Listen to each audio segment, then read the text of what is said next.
trying to figure out, you have to sell the way you feel. And if you feel concerned or constrained, that's going to affect your selling. So I just wanted to take a second about everyone's opinion on, how do you allow the headlines to affect you, and how do you kind of isolate them into a different part of your brain, even though you just read them? Well, we'll start with David. Yeah, guys, I think it's a great question. And I think when it comes to me, myself, I think personally as David, as a person, I have learned to be the person who sort of shuts out outside noise in terms of maybe turning on news and things like that. But in terms of what I do for a living, which is selling, is that you do have to recognize that things that do occur in the outside world, to me, are just used as things as fuel. So what does that mean? So for me, it's like, guess what? When gas prices are going up, I understand in terms of services and products that I'm selling, that means that people need to save more money. So I use headlines and I use current events to use it as, okay, how am I going to use it strategically to help me move my product forward? It's going, if people need more money, they need to save more money, I need to use that, right? If gas prices are going up or gas prices are going down, whatever it is, I'm going to use it to be as fuel or as a weapon for me to be like, okay, guess what? I have more reasons why I can save you more money, or I can help you, or give you a better service because you need more in your pocket now. So to me, it's just another way to just put ammo in my pocket. Love that. That's actually the right answer. You stole my answer. No, really. If you look at the front page, you don't have to go past the front page. Just look at the front page. Everything on there is an opportunity. So, for example, if the stock market takes a hit, a big hit, everybody gets scared and they all run and they all cower and they're calling their brothers, sell, sell, it's down, sell. No, you don't sell when it's down. What normally happens when it goes down 400 or 500 points, my stockbroker, here's what he says, because at 8:01 I'm on the phone with him. It's like, I knew you were going to be the first person to call me. Why? Because you buy when it's low. It's going to go up, right? Whether you're shorting stock or you're buying options, or how many people, if you're in a real estate world, right? You see that interest rates go up, and most mortgage people and real estate people are like, oh my God, the sky is falling. Here's what I tell them: find your richest people and call them and say, now is the time to buy. Why? Because that $1 million house is down $900,000. Why? Because everybody else is running scared. If you've got the money and it's just sitting there and you already want a house and now you can get one for 10% or 20 or 30% less, really, is this not the time to do it? So regardless of what happens on the front page, everything is an opportunity for you to adjust the sails on your ship, whether it's do more, create things. So for example, if gas prices go up, what do you want to do? So if gas prices go up, you don't want to travel. So now you create your new Zoom program. Right? You don't want to travel. I don't want to go to see everybody. Gas prices are high. Fine. I'm going to create a bi-weekly Zoom program every Tuesday and every Thursday about some topic that would be of interest to the clients that I would normally have to go sit in front of, but now I don't want to do that. In fact, I don't want to put pants on. I'm going to have my suspenders kind of dangling there at my side, right, as I'm sitting in my chair. Yeah. Okay, Will Ferrell. Yeah, exactly. I love that line. Right? But the idea ultimately is, and Dave really hit it on the head, these are all opportunities. Everything, good things are an opportunity, bad things are an opportunity. We're blessed in sales where there's no structure. We don't punch in at 5, punch out at, punch in at 8, punch out at 5. We don't have to say this, and this. We can manipulate and amend and change what we do in the world based on the prevailing winds that are facing us. So whether it's a war in Ukraine, then fine, and you should be buying Raytheon stock. I know that sounds very, yeah, it does. It seems like it's very hard-hearted, right? Terrible things. The reality is that I didn't create the war. I didn't create the war. I hope that it goes away. But the reality is that everything that's there is an opportunity for those that see it like that. So if you see it as an opportunity, regardless if it's good, regardless if it's bad, you're going to see it as an opportunity. So you're not going to be gloom and bad and terrible and the sky is falling. In reality, it's not. The sun will come up tomorrow. Hopefully it'll go down tomorrow as well. And hopefully you're here to enjoy the fruits of what you did today. So that was my 2 cents. So Mr. Waechter, do you want to take the com? I will. There you go. I will, Thanks so absolutely. much. And I'll come back and join you, and the 3 of us will join later on. Yeah. All right. Okay, before we do that, let me do a quick switch out real quick to right? So if you could give David, Don, your mic. Okay.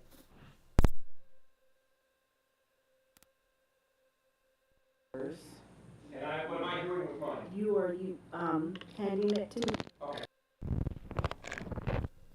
This is our well-oiled machine. You know, we didn't have these problems when Don was away. Yeah, exactly. Exactly. It was like butter. It was smooth sailing. Yeah, they were afraid. It's like, Christ, he's back. It sucks. Well, I want to also take this time to welcome our live streamers. So if you're on Facebook Live or YouTube or any of that kind of stuff, we want to welcome you once again. Today we're going to be talking about how to formulate a strategic plan. And a strategic plan is a word that so many people equate to a big multinational corporation. That can be nothing further from the truth. Every startup needs a strategic plan, or you can substitute the words, if you don't like strategic, you can substitute words business plan or even a marketing plan. But at the end of the day, it's all about strategy and developing your business and figuring out what has to happen. So there are basically 6 foundational elements of a strat plan. And strat plan, that's slang for strategic. The first is the vision. You got to have a vision. You got to have a mission to support the vision. And then the most mysterious of the 6 steps are the values definition.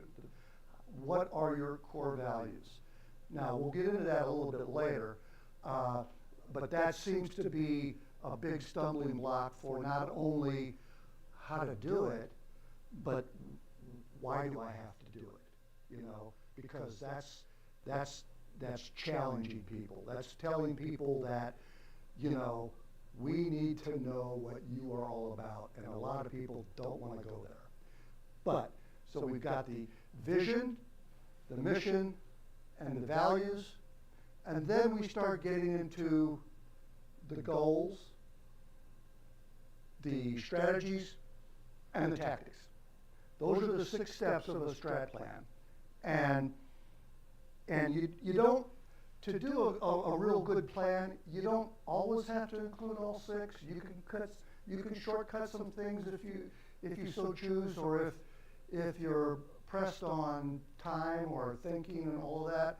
But basically, that's how you build a strategic plan, is with those 6 steps. When we talk about the vision, step number 1 was the vision. The vision is the ongoing thing. It pretty much never really changes on an annual basis or even several years. It's the vision. You know, for instance, a while back, you know, General Electric, for example, had "We bring good things to life." That was their vision. Okay. Now that's an easy, innocuous statement, but what it did was it made sure that everything they do helped humanity. So it doesn't matter if they were building nuclear plants or jet engines or washers and dryers. They helped people live their life. We bring good things to life. That was their vision. You know, when I had my company, it was a similar, I used that model, and my company was, we bring the home together. And that company was a manufacturer.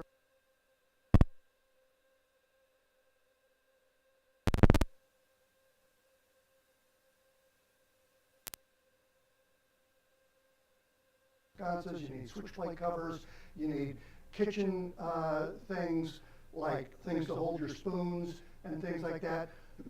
So what we did was, our vision was, we bring the home together.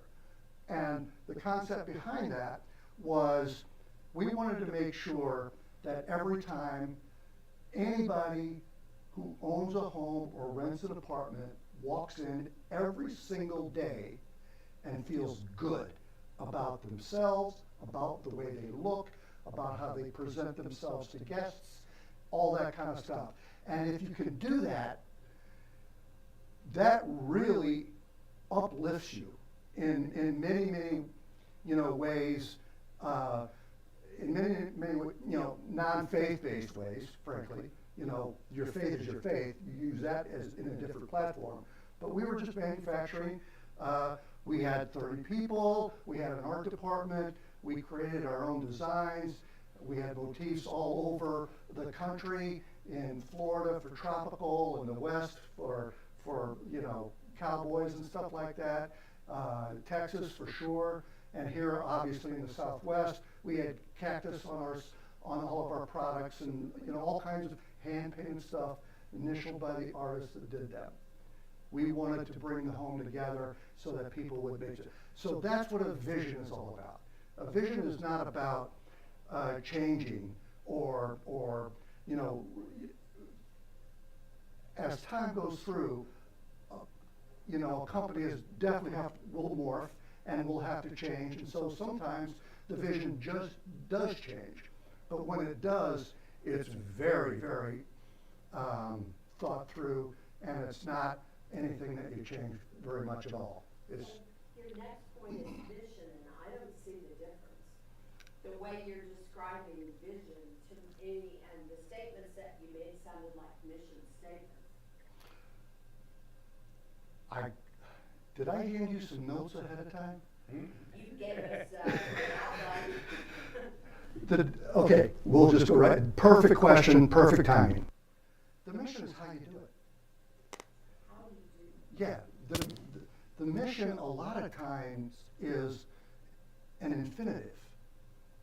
So let's go back to my example. Our vision was we bring the home together, and then the mission was we do it by providing value-driven, hand-painted, ceramic, artistic products to consumers that can afford them.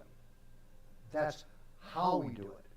So the vision is the overall arching, how you want to get it, what at the end of the day do you want all your employees and customers want to know about you? The mission is how you do it. And a lot of times, a lot of companies express the mission as more active, like to provide. We are here to provide our consumers or our clients through what we do. And at that time, we were manufacturing hand-painted ceramic home decor accessories. So we are going to provide the best and high-quality, value-driven home decor accessories, in order to support our vision. So the vision is just an overall, ongoing, continuous thread that it's very important that all of your employees and all of your top clients understand. And the mission is a little more internal, but this is what we're going to do and how we're going to do it. Now, one of the things, the next thing is values. And this is a bit of a conundrum for a lot of people because the values identification article, I got a frog in my throat. The values identification process is challenging. Don and I did one for a client last fall or whenever it was, I forget, with the high school. Mm-hmm. And so basically it's really a part of the strategic plan development that is super, super internally invasive to a lot of people. So the process is really identifying what value system that, number one, you have as an individual. And number two, how does the team combine those values into a value system for the organization, whether it be profit or nonprofit, okay? So the process is kind of like you start with a sheet of paper, and on that sheet of paper, and we would provide that sheet of paper. We can do this exercise for you, usually within 60 to 90 minutes. And that sheet of paper is going to have probably about 50 or so values. Now, what are values? Values is trust, community, spirituality, integrity, honesty, all, lots of words. And so we give our folks, 10 minutes to read the whole list and circle the top 10. The 10 that resonate with you and your brain and your genetic drives the most. 10 is too many. But getting the scale from all of that to one thing, which is a great book, by the way, by Gary Keller, founder of Keller Williams Real Estate. It's a beautiful book. It's a fantastic book. But you got to narrow it down. So we start with 10. Pick the 10 that resonate with you the most. Then we tell you, cut that in half. What are, of those 10 that you circled, what are the 5 that resonate you more than the other 5? And then we get down to 5's not a bad number, 3's better. Because we can't execute much if we're spread all over the map. But once you identify the 3, what that does, and once you get the room together and get everybody's 3s, and you get them on Post-its, you get up on the wall, and then you'd be able to see a hierarchy of who believes everything, who believes what, and all that kind of stuff. Then all of a sudden, that starts to identify your team's culture. And once you identify your team's culture, that's what makes all decisions powerful. Because all decisions are made through your value system. Hands down. You can argue it with me all you want, but I'm sitting here telling you. All decisions are based upon how you value the world, how you value your world, okay? So the value system identification is really, really important, and a lot of people want to blow past it in the strat plan process because it's easy to blow past, It's easy to just to be able to broadcast what you think's got to get done and all that kind of stuff, but until we explore the inner you, and the inner you of every inner you on your team, and consolidate those common values into a common thread, and create a value system for the organization, until you do that, you're really not going to have a definition of culture on your hands that you can actually manage and understand and navigate and take to the next level. So that's value. So we've got the vision down, we've got the mission down, we've got the values down. Now we go to the goals.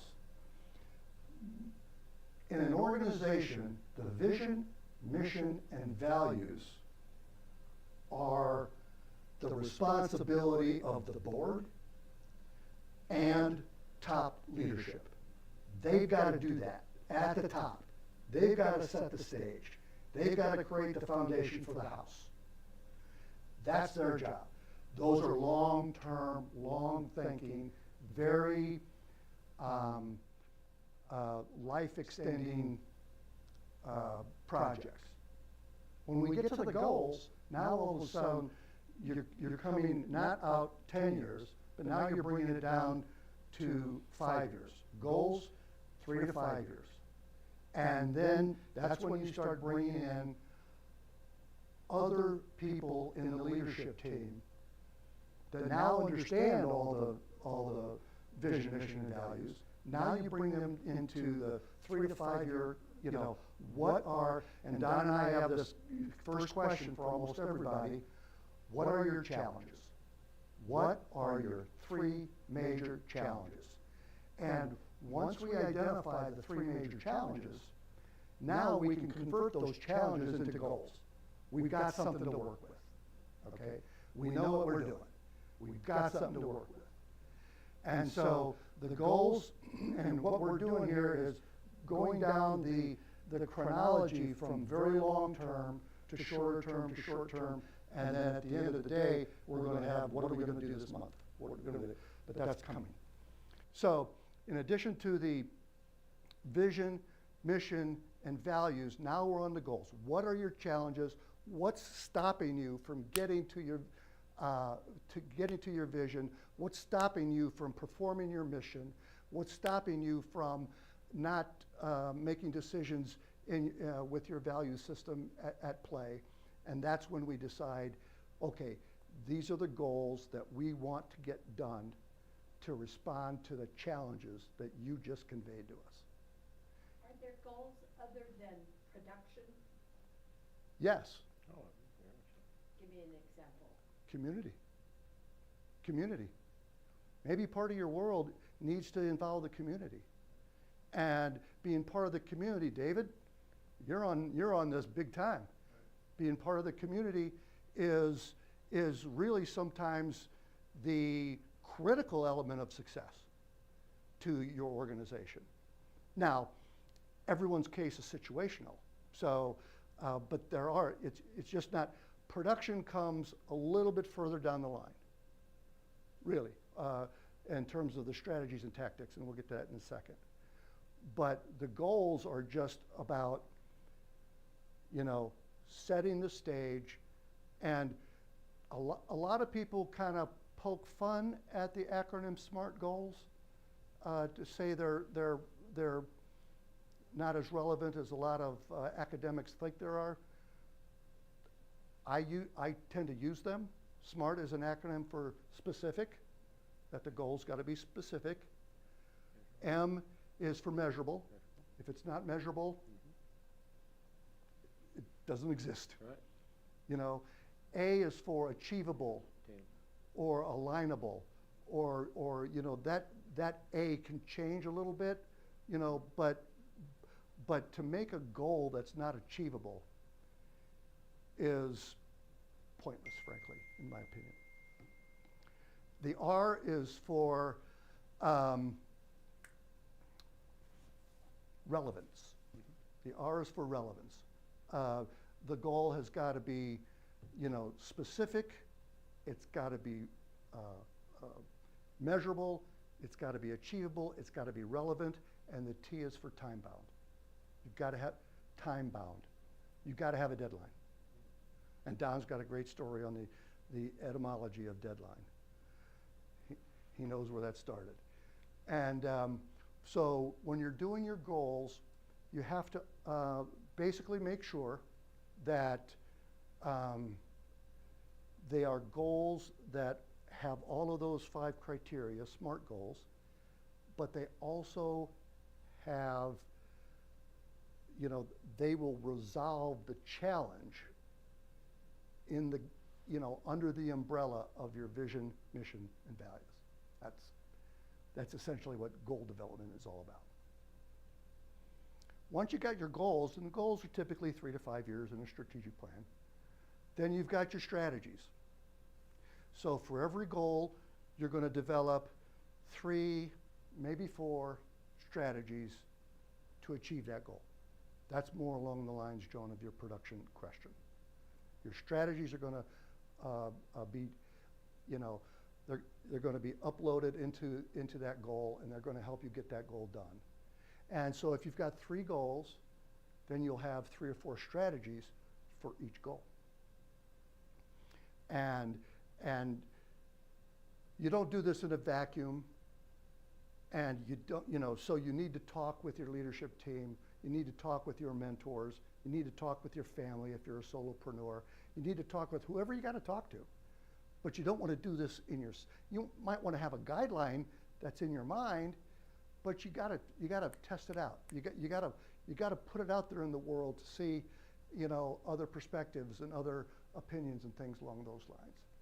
So now that we have our goals, we have our strategies to accomplish each of our goals, and strategies are going to be, with goals are 3 to 5 years, strategies are going to be like 1 to 3 years. You know, so we're going to have strategies. So strategies now we start to change on a cyclical basis, whether that be 1 year, 2 years, whatever. But strategies are still not quite to production. Strategies are still a little bit academic, and they're a little bit, but you can't lose sight of them. You can't lose sight of them. So we now have about, in this hypothetical, we now have 9 strategies, 3 to accomplish each of the 3 goals, for example. Now we go to tactics. Tactics is what you tell your team to do or work with your team on how to get these strategies done. So every strategy, and there are 3 strategies for each goal, so there's 9 strategies, every strategy has got 3 tactics. You know, so if you can imagine just this big old spreadsheet, you know, or this big old organization chart that's called your strategic plan, you've got all these little things that have to get done. And you've got to assign the responsibility, you have to create deadlines, and in order to produce, you need to make sure that you empower everyone in your organization to get after each of these tactics, because all of these tactics are relevant. They're required to make each of the strategies, you know, relevant, and to achieve your goals, and your goals as defined by, you know, what are the biggest challenges your organization's facing right now. So, you know,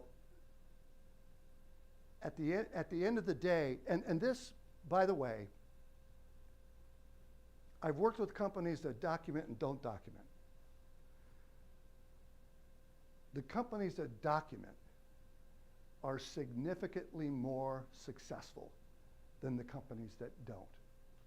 So in other words, there's nothing wrong with think tank and conversation and all that kind of stuff. But if you don't put it down on paper, and so many people go through this exercise, they'll pay $1 million, literally, not to me, unfortunately, but literally $1 million, and somebody like Bain or McKinsey or somebody will give them a nice bound document, you know, that they spent a year developing, and it'll go sit on the shelf and collect dust and never be heard from again. A strategic plan is a fluid document. It's always changing. There are parts of it that are always going to be edited and revised, and your tactics are going to have to change over time.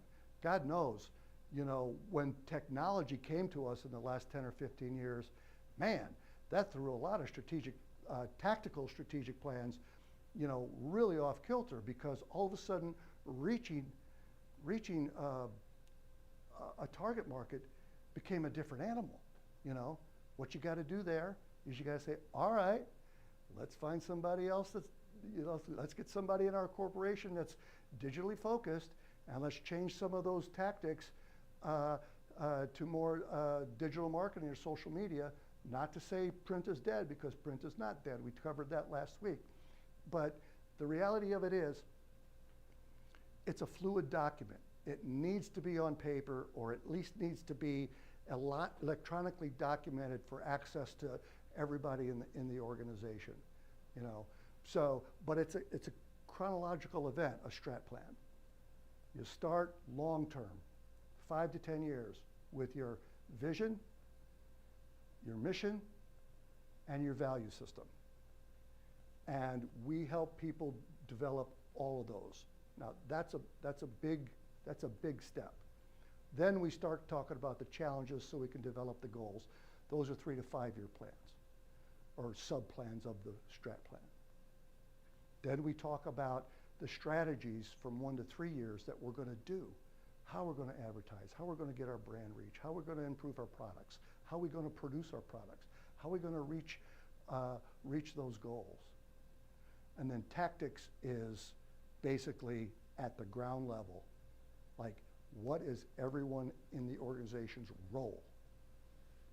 So that they know what to do, and when they make their decisions that are empowered at their level, do they understand the value system of the organization so they know how to make decisions? Because until everybody in the world in your organization knows how to make decisions,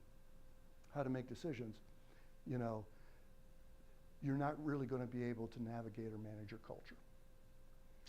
And that's it. Excellent. Excellent, excellent. Any questions from anybody on strat plans? I would ask you a question. You know, in terms of, you know, with your SMART goals and when you're creating them, I know one of the things I used to do with a lot of the people who I would employ was, so we sort of added like a reward system. How do you feel about, you know, when you're setting goals to making sure to actually reward yourself? Sometimes people are so stuck on, like, I gotta hit this, and then sometimes you forget to reward yourself when you actually do hit it. Or I used to also say you should also not reward yourself if you don't hit it. Well, So, tell me maybe that's more of the value identification. Okay. You know, because all of us want our rewards in different ways. Right. You know, Don is a very high extrovert, for example. So public recognition, he is totally comfortable with. I'm a low extrovert. I want my recognition to be private. I mean, an email, great job. He does it all the time. You know, great job. That's all I need. That's all I need. So you got to understand, as part of the value system, the people in your organization, how you individually reward them. Publicly, privately, with some money, with a pat on the back, just walking, you know, if a CEO would ever walk into my office when I was in corporate America and just said, you crushed it this week, that's all I need. That's all I need. I don't need anything more, you know. Yeah, no, that's absolutely true. No, that was excellent. Thank you, John. You know, it was interesting because, can I get those markers? Oh, yeah. You know, it's interesting. There was a couple things I want to jump on what John said before I jump into my session on words. You know, we talk about those that fail to plan to fail. And so many times we don't sit down and go through the exercise of business plan or planning or strategic plan or anything. The idea is that we're just going to, you know, it's just going to happen and we're going to be able to do it and it's going to be fine and there's not going to be a problem and it's going to work 100% of the time. The reality is rarely does it work like that. And it's interesting that, you know, there's a line that we use, and for those that are taking notes, write this down. Everything first started as an idea. There actually is sketches of the Empire State Building made by the guy who was deciding what the Empire State Building was going to look like. Now, their client at the time had some, you know, some kind of generic, nebulous ideas. We want it to be the biggest building. You know, we want it to have, you know, we look very strong and powerful and really have a great image. We want it to be very much New York. This was going to be our kind of, you know, we've got the Statue of Liberty. We need this big building. You know, we want it to be, you know, the biggest, the baddest, the fastest, everything to really kind of shine that light on New York. But everything first starts as an idea. The biggest airplane, biggest bridge, biggest everything always started as an idea first. And that is somebody with a piece of paper and a pencil that is just, this is what it is. So no matter what it is, that idea of planning is a critical element. Let's jump into my session, which is words. And this is, and I love doing all sessions, but I love doing this session because this is what I call a little session. It's not little in terms of content, not little in terms of space, but it's little in terms of you understanding what it is. Because when we talk about a lot of sales ideas and techniques and concepts and such, a lot of them can be very ethereal. They can be very clinical. You know, there's an art as well as a science to selling. And when you have this clinical art thing, it can be somewhat cumbersome. It can be somewhat difficult to understand. But the session that we do on words is what I call a little session because the ideology of it is very small, very digestible, and very easy to get together. So let's talk about how this actually started. So this is a subsection of the session we do on communications. Communications is very broad, has a lot of different elements in it, but the word part is actually a subsection of communication. So when I will ask crowds, explain to me what communication is. And you'll get some portion of the world that will say, it's nonverbal, which is absolutely true. Body language, right? So much of body language is wonderful. I used to do field trips. In fact, I'll probably be doing another one coming up, where we would take people out to public places. Oh, thank you. We would take people out to public places, and we would ask them, just look around. Just look around this room and give me information about the person that you're looking at. Family, husband and wife, first date, business lunch, and I just want you to look and see. And again, nonverbal, just look, and I want you to make some interpretations. It was interesting, when Arthur Conan Doyle started Sherlock Holmes. That's really when the body language concept really became out in the ether, because at that point in time, you really didn't think about it. And they thought Sherlock Holmes was this amazing genius because he would just identify and quantify that which was obvious to everyone else, right? He would make things that at the time where we did much more personalized, how you tie the knot on your tie, the clothes that you wore, the colors, wear marks and patterns on different parts of the things that you might have, things that you might say, things that you might do, ways that you sit or stand, to Sherlock Holmes, who was an expert in that visualization. I understand he's a fictional character, but the conceptual part of it was so much of communication is nonverbal. Now, going to the verbal part of it, most people, when they think of communication, they think of large communication, sentences, paragraphs, chapters, books, Bibles, encyclopedias. They think of it in this very macro, a million places to be. We're going to talk about something very simple, and we're just going to look at the word, a single series of words. And it's amazing when you understand the science, I guess for lack of another word, of the word. And then now when someone uses the word, that which before you would just let randomly slide by, now you can start to look into it and say, there's meaning in just the word. What is said, what is not said. So for those that are writing notes, I want you to write down words as being today's session. We're going to start with a type of word, however, which is called a wishy-washy word. A wishy-washy word. A wishy-washy word is essentially a word that doesn't have really any meaning. It sounds like it has meaning. It sounds very important, in fact, when you'll say it. And it's interesting when you look at the political world. So if you look at business people, great orators, politicians, they will use wishy-washy language because it sounds really good, right? When they say it, you're like, all right, yes, this guy's out. Let me give you an example. We take this topic very seriously. So if I said, I take this topic very seriously, what would you think? Well, Don's on this, and he's really making it happen, and we're going to solve this, and, nose to the grindstone. I never said that. I said we take it seriously. I didn't say we were going to fix it.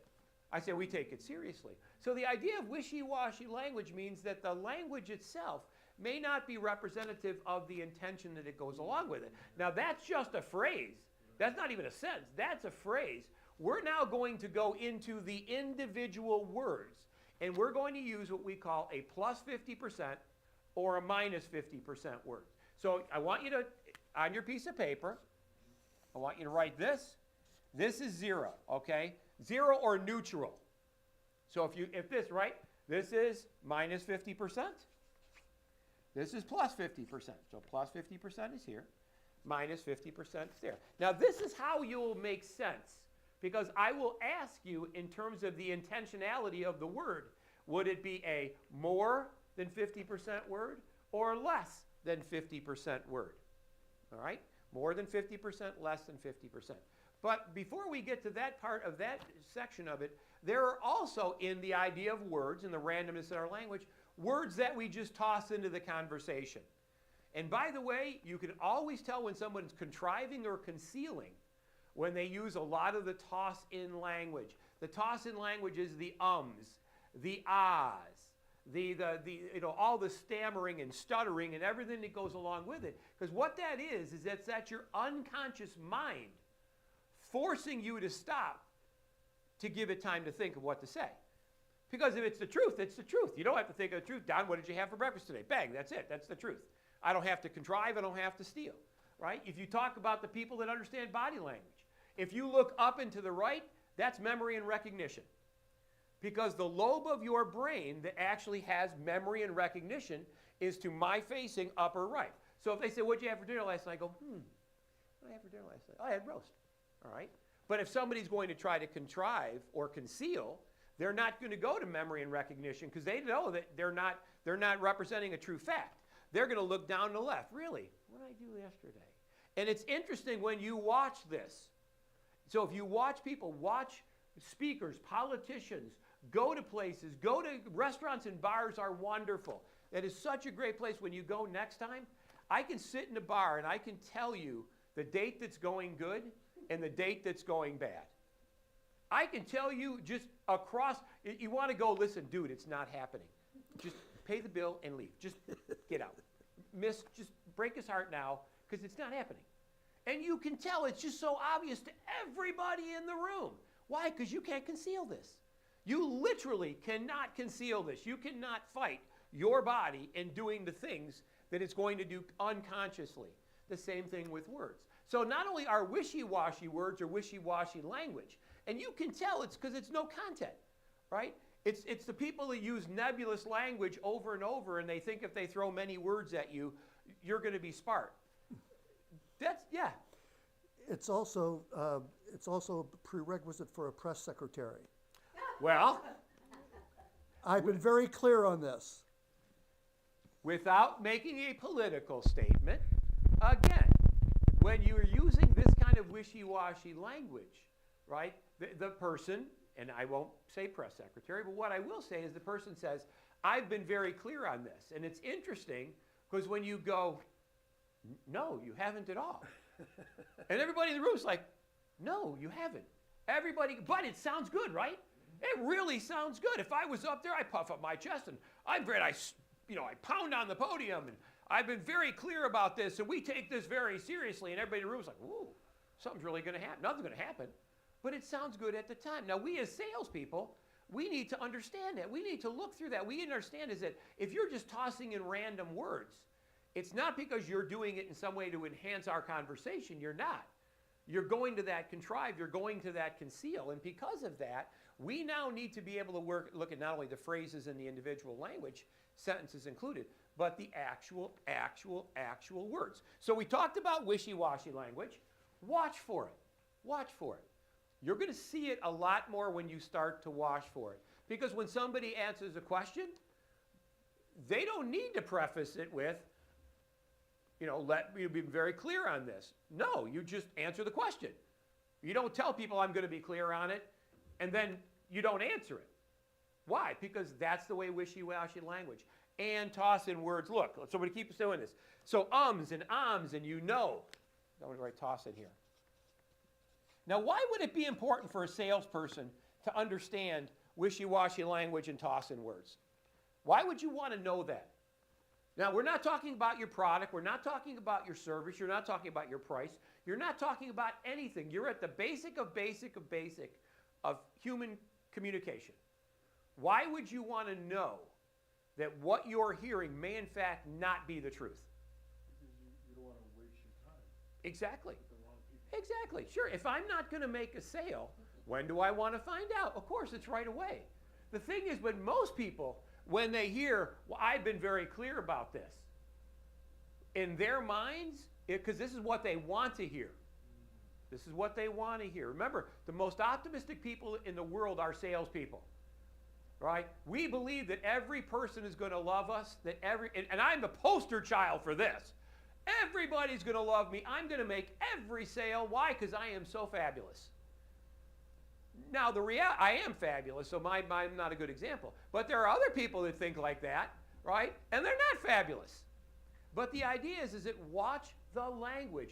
Watch the words. We do a whole section on body language, but I'm going to touch back into that because, again, your language uncovers the things that you do. Your body language uncovers the things that you say.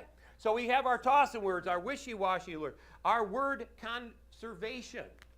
Our word conservation. Our word conservation.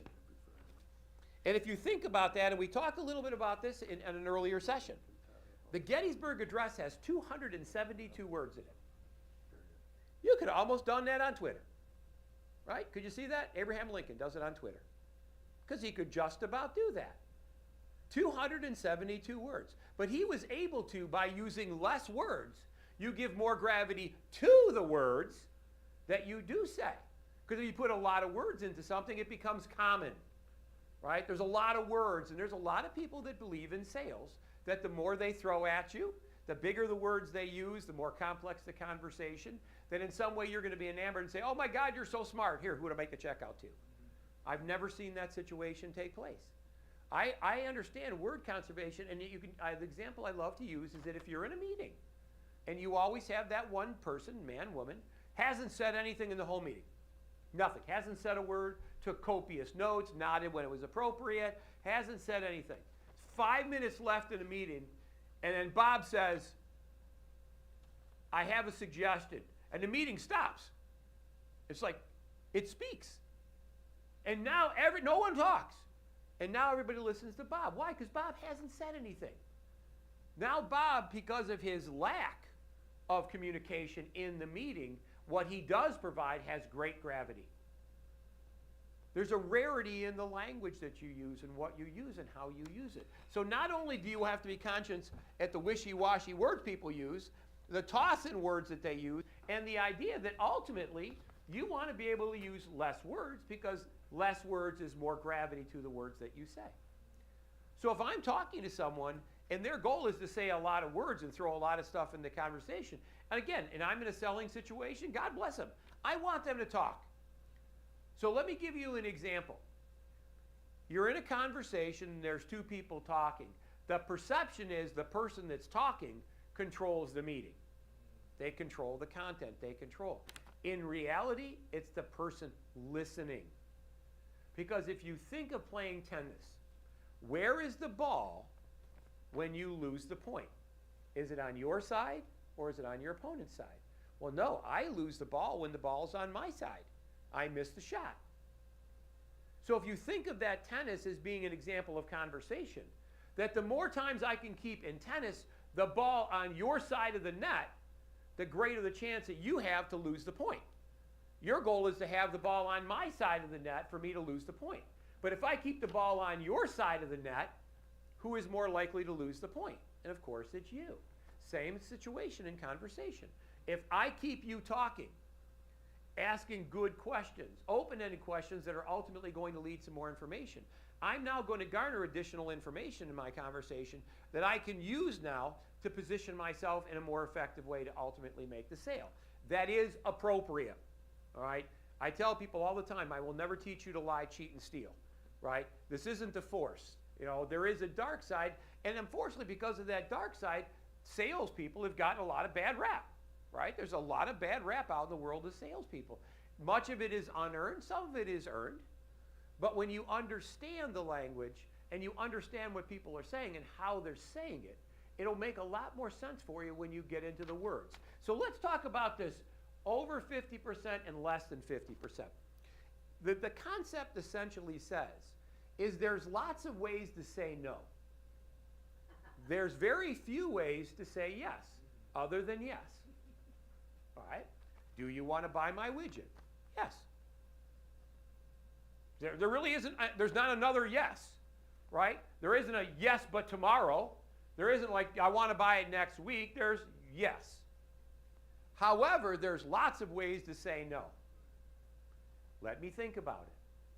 I'll call you next week. You call me next week. Can you send me an email? Can you do that? There's lots of ways to say no because you may not be interested. You might have decided at that point in time you don't want to do business with that person, but they're a nice person, right? You don't want to hurt their feelings, right? Well, you know what? Call me next week. We'll talk more about that. And you as the salesperson, what are you thinking?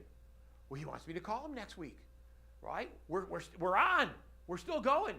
You know, now we've got through another week and he still wants to talk to me. In his mind, anytime you call from this point on, he's just not going to respond back. He's not going to email you. He's not going to text you. In his mind, he's moved on. And the only person that knows that is him. Now, in the best case scenario, he would have said, you know, Bob, it's really not a fit for me. I'm a sales guy myself. I'm probably not a good prospect for you. That's what I tell people all the time. Why? Because I respect salespeople.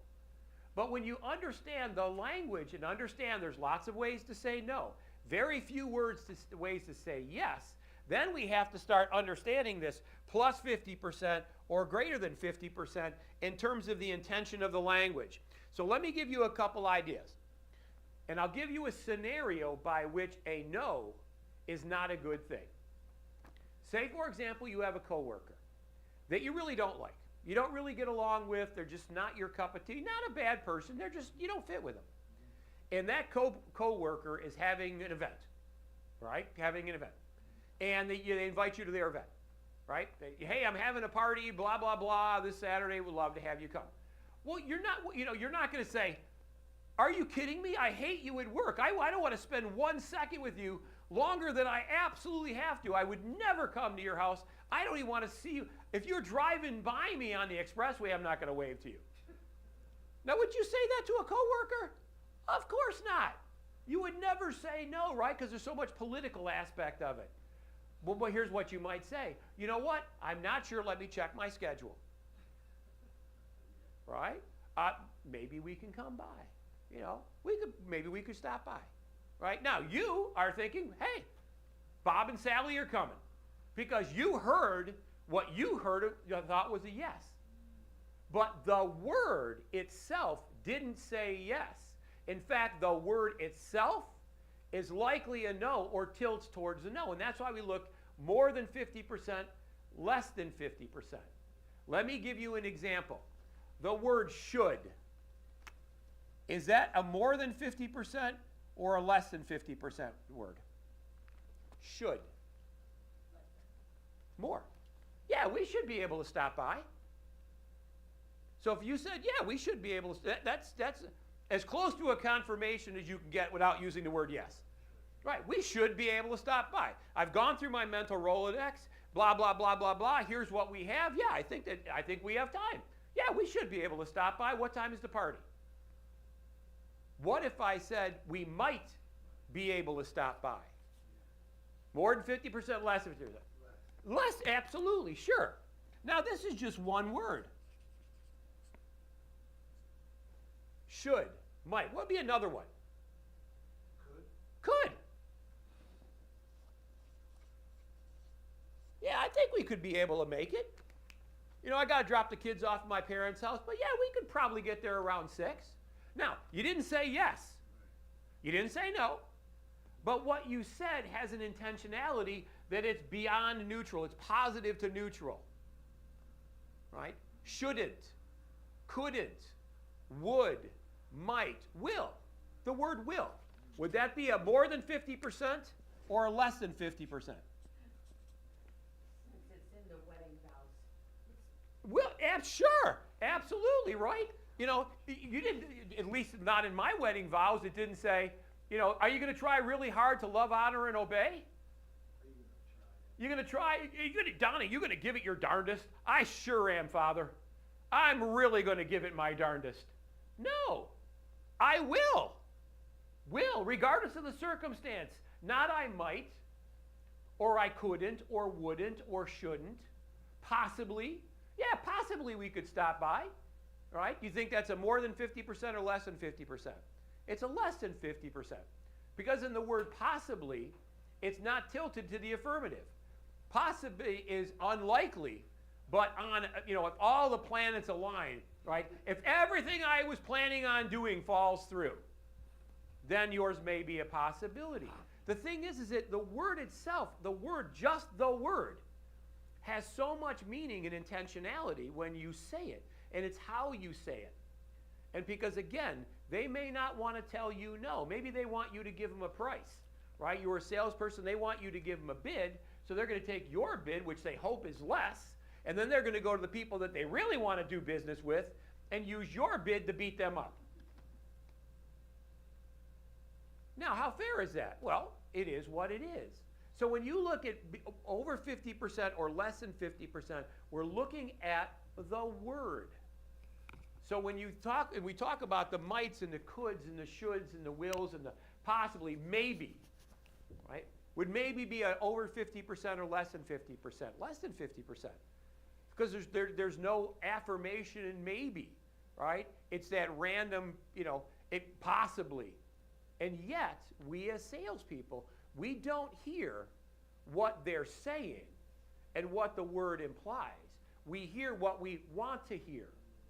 When they say maybe, what we want to hear is yes, but they haven't said no, so we give it the connotation of yes. And that's why there's so many times people get disappointed when they do things, and I tell them all the time, no, none of these things happened. Likely. Now, likely would be a over 50% word. Yeah, we're likely going to buy something next week. Likely is an affirmation word. It means that next week, we're not saying we're buying from you, which I'm okay with, right? But we're likely going to buy something next week. It may, again, not saying it's you, but we have decided as an organization that we're going to, right? Going to is a positive word. We're going to make a decision next week. You are amongst multiple people involved. It could be you as easily as it could not be you. But the words that people choose have enormous meanings in just the word. And that's why when you look at the building block of every conversation, there's the words people use. Now, there's other words that people don't use that we seem to hear. In our mind, we seem to hear these words. And yet they were never said. I'm a Star Wars geek. And there's a great line in one of the Star Wars movie where Han Solo, the lead character, is going to be encased in this carbamide item. And just before he's, and put in this suspended animation, Princess Leia, who is his love interest, says from across the room, mouths the word, I love you. Now, the rule of thumb is if somebody says, I love you, what is the short list of things that they expect you to say? I love you too. I love you too, right? There is no other one. That is it. And if you don't say it, red flags go up, eyebrows goes up, hands go on hips, voices get raised, somebody's getting why? Because there's certain language that reciprocates with other language. The Han Solo character, by the way, when Princess Leia says, I love you, for every other Star Wars geek in the world that knows the answer, the Han Solo character says, I know. Divorce lawyer. I know. Now, by the way, that's very in character for his character, all right? But the idea is that language has this almost tennis-like thing. There's this back and forth. You say this, and I should say this. You say this, and this would be my response. Now, we don't know the script, but we know the social etiquette that goes along with it. And that's why as salespeople, the very, very good, successful salespeople, look for the most minimum amount of things. They're going to look at the body language.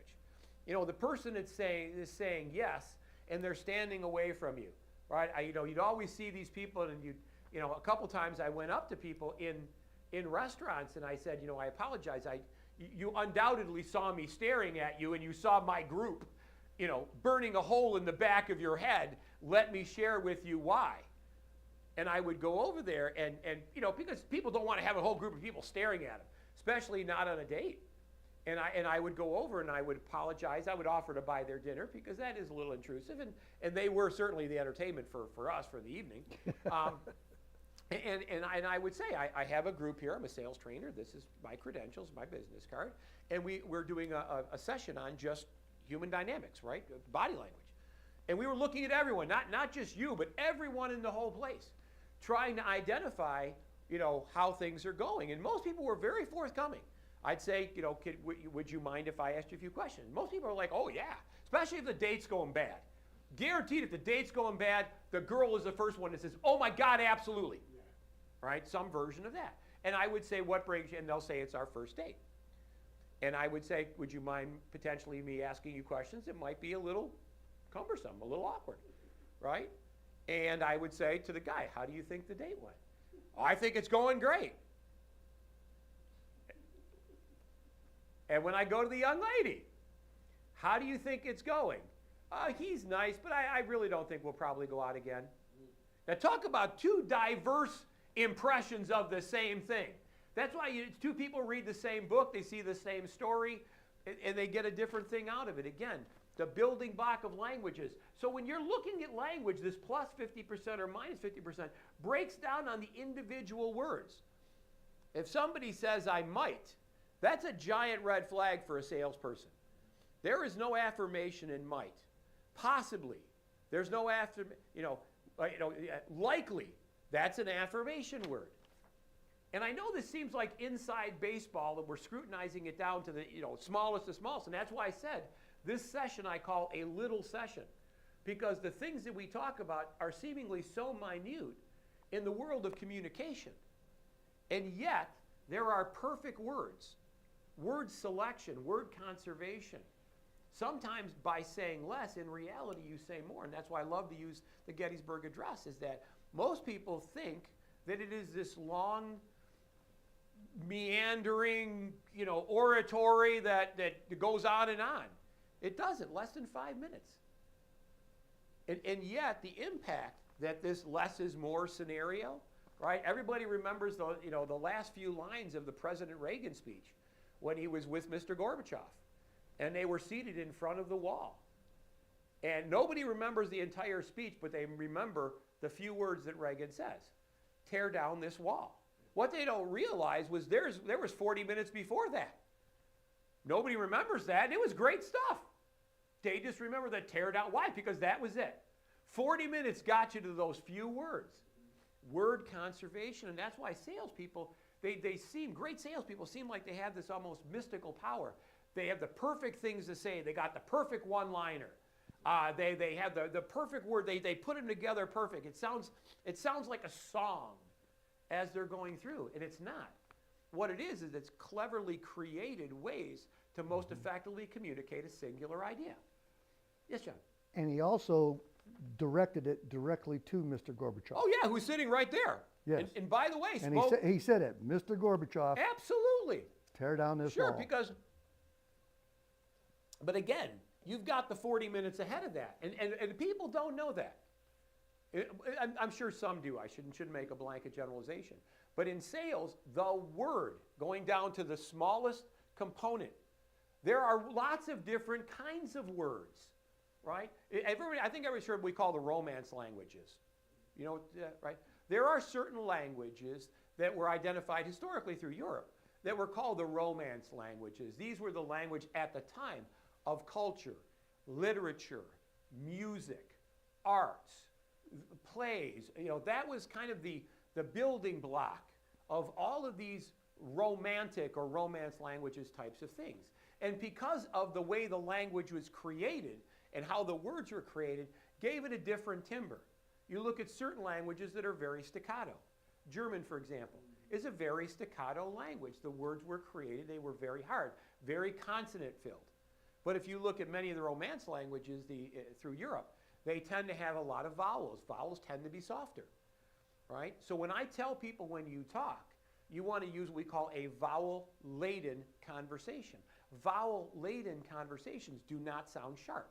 They sound very open. They sound very pleasing, for lack of a better word. So let's talk about the different kinds of conversation, or the different kinds of words. Words of love. Words of love. Now, I think everybody understands in the words of love, the word love. But that's an almost overused word to death to start with, right? I mean, now I love my fishing pole. I do. I got a fabulous fishing pole. I love to fly fish. I love my fly rod. And if people say, do you love your daughter? I love my daughter. I use the exact same word for my flesh and blood as I do for my fly rod. Now think about that. It's not like I love my daughter Love Plus or Love 2.0 or Love 5.7. No.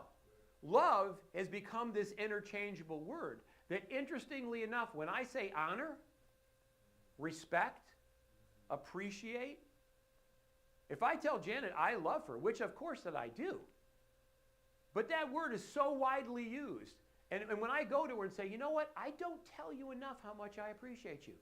I know I am definitely not the easiest guy in the world to be married to. That isn't lost on me. You know, you honor me by the things that you do. And I respect you so much for what you did. Because now I see in my daughter, who's raising our grandkids, so much of what Janet did for our daughter. And she just remembered it, and it was great stuff, and she carried it on. And it's the words of the language of love, the words of love, even though we call it the words of love, it isn't the word love. It's all the other stuff. What are the other, just a quick gauge, and I'm not going to put anybody on the spot. Any other words of love could you think of without using the word love? Appreciate. What's that? Appreciate. Yeah, absolutely. Right? A privilege. Yes. I tell my clients it's an absolute privilege for me to have them as a client. And that I will work every single day to keep that. I will treat them like a prospect every day of my life. I will never take for granted that the business that they're kind enough to give me is going to be there forever. I have no annuity for that ongoing relationship. And when you tell people it's an absolute privilege to have them as a client, how much you appreciate that, you honor them, that punctuality and all the things that they never see, they'll never see this, that you do because you so appreciate the relationship. And yet when you start using these words of love, not using the word love, and I've just given you a half a dozen of them, there are 50, 60, 100 of them. If we create a list, it would be giant, and I guarantee everybody who's got a significant other, family member, spouse, children, neighbor, best friend, when you tell these people what you feel about them, you don't have to use the word love. There's a lot better ways to say it. But when you're dealing with a client or a customer or a prospect, absolutely you tell them that, right? You honor me by giving me an opportunity to do this business. Whether I get it or not doesn't make any difference, right? But you're giving me a chance, and that's all I've ever asked for was the chance to earn your business. When you say it like that, you don't have to be low bid anymore, right? Because now they understand in your language, again, words of love, currency of love, that it's not the love part of it. It's all of the other things that are much more representative of the language. Let's keep going. So we've got a bunch to go to. Words of choice.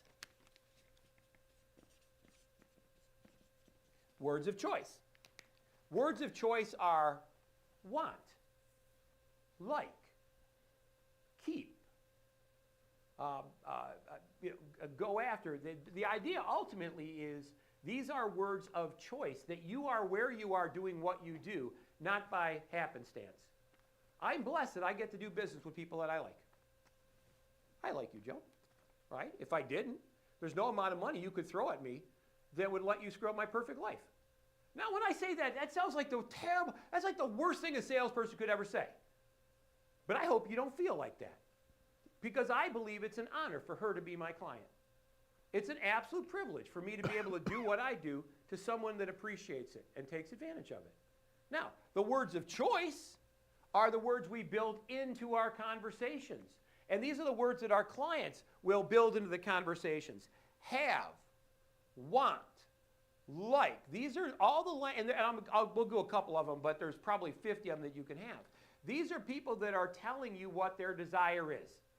And they're using the best possible words, because like is emotional.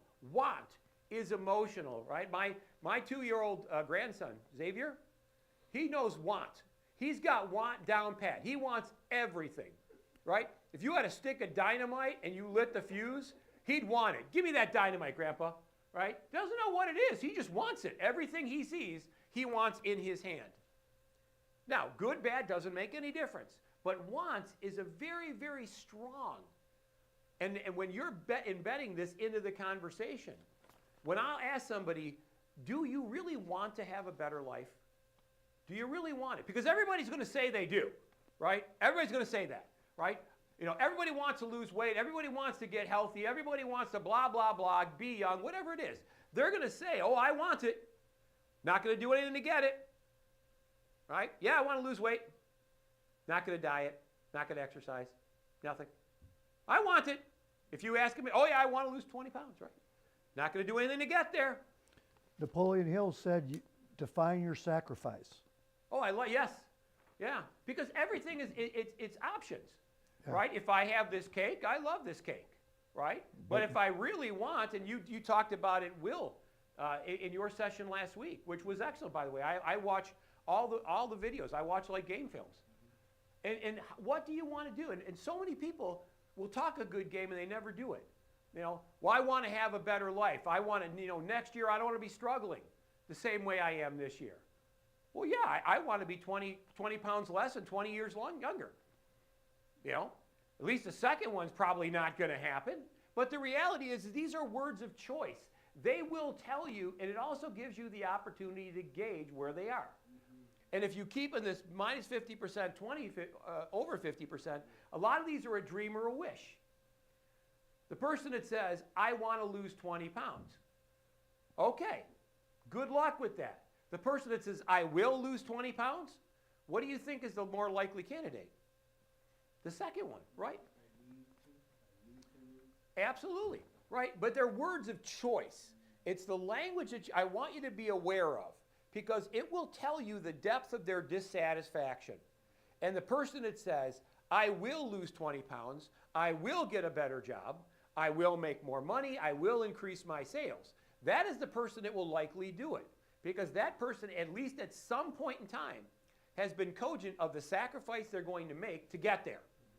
When that person says, I will lose 20 pounds, and they make that very boastful, very verbose statement, at least at some point in time they must have gone, well, I'm going to have to diet, I'm going to have to exercise, I'm going to have to blah-bitty, blah-bitty, blah-bitty. They're already telling you the things in their mind. They know what they have to do. The person that wants to do it, again, that's a wish or a dream. That's very random. Yeah, we all want something. The question is, what will we give up to get there? We all want to have something. And yet, in words of choice, these are the words that they're going to tell you the depth of their dissatisfaction, but at the same time, what are they willing to give up?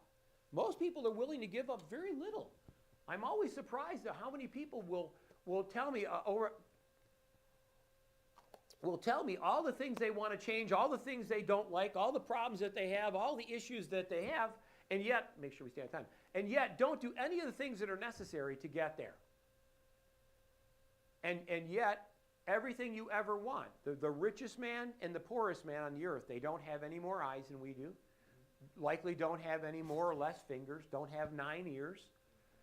I tell people all the time, you're not broken.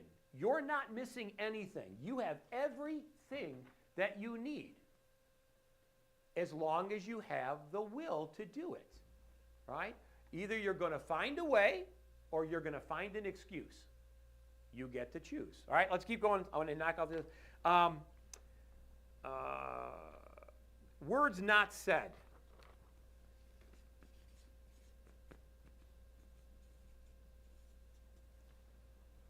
So we call this the gray area.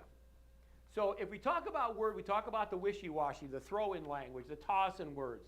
Word conversation, we talked about words of love, words of choice. We talked about plus 50% words, minus 50% words. There's a whole section of language, however, is what's not said. My mom said, read between the lines. Somebody would say something and read between the lines, whether it's an inference. If I'm talking to somebody and says, boy, I'd really like to increase my sales. I'd really like to increase my sales. Now, on the surface, that sounds like somebody who wants to increase their sales, right? I want to do more. In reality, though, that person has already decided it's not going to happen. Because now they're not saying it's going to happen. They're saying, I'd really like if it happened. I'm not really going to do anything about it, but if it happened, boy, that would be so great. Right? If I won the lottery, right, I don't want to do anything to increase my lot in life. But boy, if I did, that'd be fabulous, wouldn't it? Just in that language, just in that little portion of a sentence in the language they use, a good, astute listener, which we all are, right? Listening is selling. A good, astute listener has now already decided whether or not they're going to make an opportunity there, whether they're going to make a sale. Words have enormous impact. And when you take words and you put them together into sentences and paragraphs and chapters and books and everything else, what you now get out of it is this the compendium of the knowledge, but it starts with word. So if you want to, David, if you and John can join me as we kind of close up for today's session. The word is the most important. The words that you use are critically, not the sentences, the words that you use. Oh, here, come on, please, guys, come on. Yeah, he doesn't have a mic, so he'll just be loud next to me. So what was your take on this session? Because I love the feedback on this, because the people that get the word, then the sentence takes care of itself. My takeaway is it is so important you can't do it justice in a half an hour. Well, 45 minutes. It's actually a 2-hour session, yes. Yeah, and so it's really important that you understand the little graph here, in my opinion. Oh, that's huge. You know, this is huge in the sales process, and that's what we're talking. We're talking. Well, I'll give you one more thing, John. Next email you get from a prospect, I want you to go through the email. I want you to look at the words in the email that trigger something. When you hear the shoulds, the woulds, the mights, the wills, circle them. Circle them in red. Get a red pen and circle them with red. All right? When they got a lot of the fill-in things where if a yes would be very appropriate, and if it's not yes and it's not no, I guarantee it's one of these. If it's not yes and it's not no, it's one of these wishy-washy, toss in. One of the things that I've done is responding to that email. I just take that one word. That's my reply. I love that. With a question mark. I love that. Might? I love that. Boom. Sure. A lot of my response back on my email says perfect. No, really, it says perfect. That my entire response is perfect, because that means don't change it. It's great the way it is. It needs no amendments. It needs no changes. It's ideal. Now, you could say it 97 other ways, but it still isn't better than the one word that says perfect. I want to make sure that makes sense. And that's why when I say word conservation is so critical, because you should be able to have almost your shorthand of how you respond and ultimately what you look for. And looking at the emails people send you, especially prospects or clients that are dealing with a selling situation, go through the email with a red pen, and that's perfect. Might with a question mark, right? Because might is a giant red flag. You know, I'm going to not look at anything, but I'm going to look at might. I'm going to address the individual word. And might with a question mark needs nothing else. There's no other language that you need other than might question mark.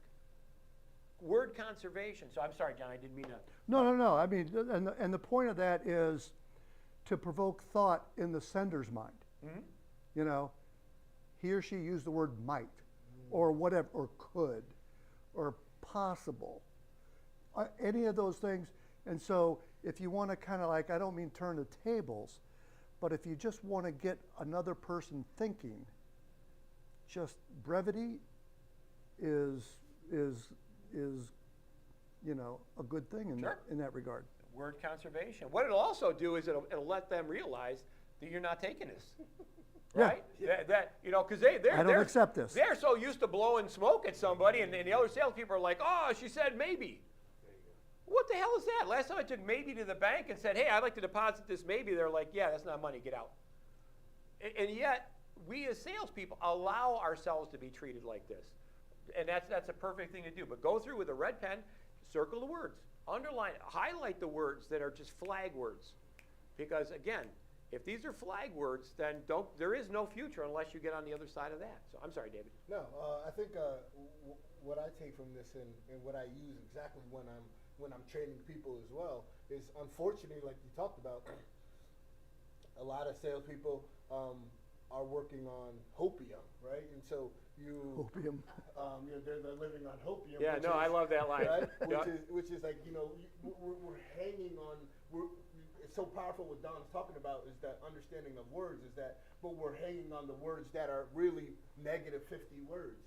And recognizing that, guess what? That person didn't give you an actionable word that's going to move you closer to your close or to a sale. And so when you recognize that, and I think like sometimes you say it a lot jokingly, but to me, I'm like, no, that's so true to me, is that I was always the type of person when I'm in a sales situation, when somebody gives me a wishy-washy word, to me, I'm going to address it and say, okay, does that really mean you possibly you said possibly? That doesn't mean you really don't really want to get this done this time.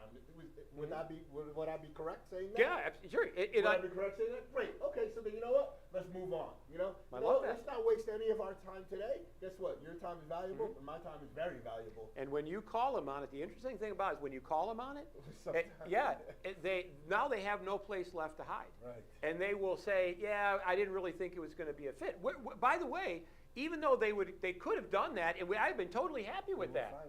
Yeah. And yet they're so used to, they don't want to be mean. You're a nice guy. You went out of your way. You helped them, and gave us.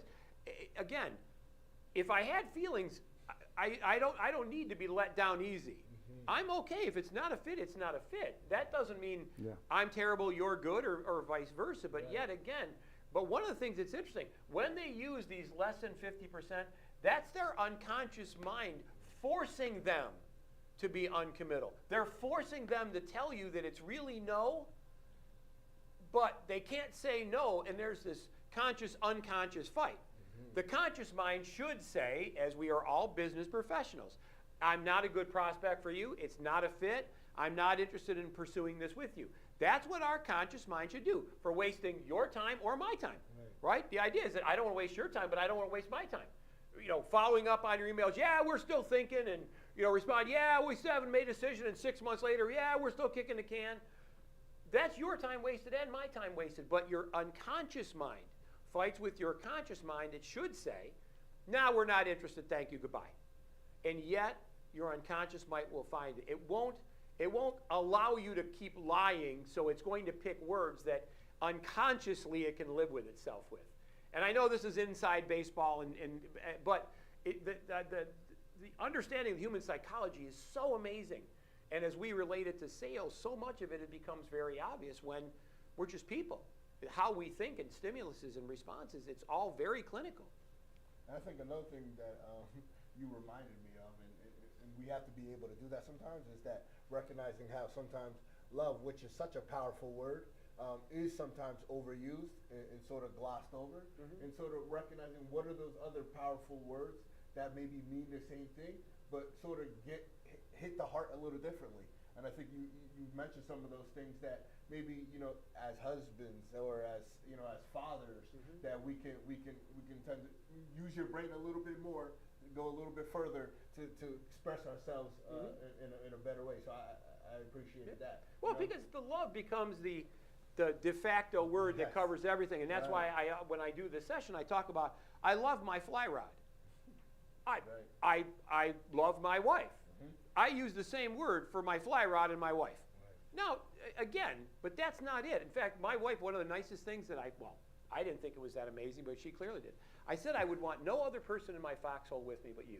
Let's go. And she literally tears up. Now, when you think of, foxhole in wartime, that has a very negative connotation. It's like that shouldn't be emotional. But the part was, what she heard was, if times are bad, I don't want to be with anyone else other than you.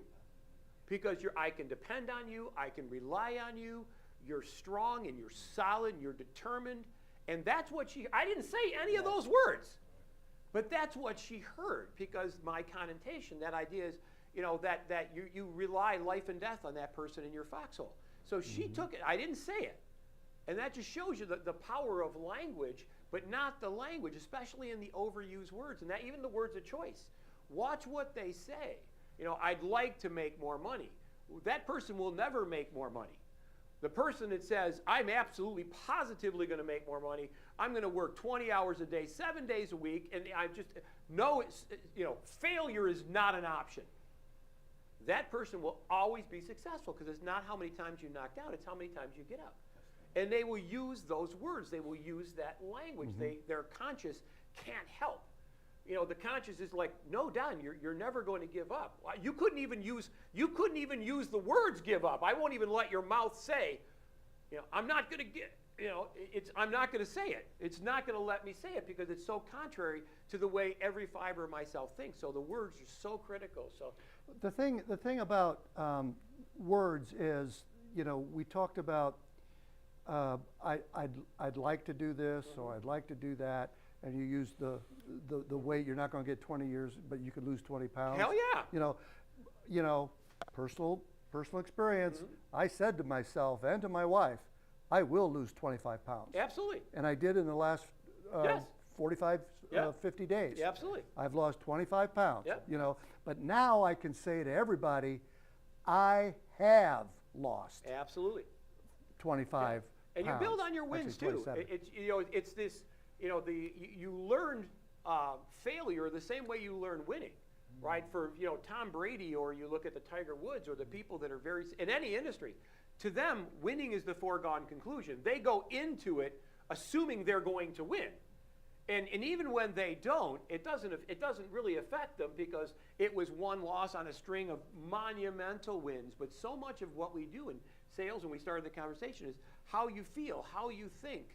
In our situation here today, in our session today, the words that you use, or the words that are used to you, have great meaning in even single words. The most basic of building block of all communication is a single word. So anyways, any last words, gentlemen, or we're closing up?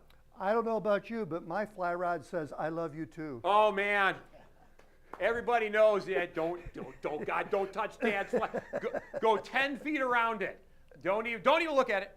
Don't even look at it. So anyways, thank you so much, everyone, for joining us. As I said in the beginning, it's not lost on the three of us that there's a lot of things vying for your attention in the world, and certainly online and trainings and such like that, and the commitment that you make to your sales education, being an ongoing client of ours. Or if you're not a client of ours, call us. We're certainly happy to talk to you. We can, we're shameless self-promoters. Our stuff is everywhere. So it's a privilege, truthfully, to be here every week in front of the cameras for you. You honor us by your attendance and your being and sharing this journey. So thank you, everybody. We wish you good selling. Have a great week.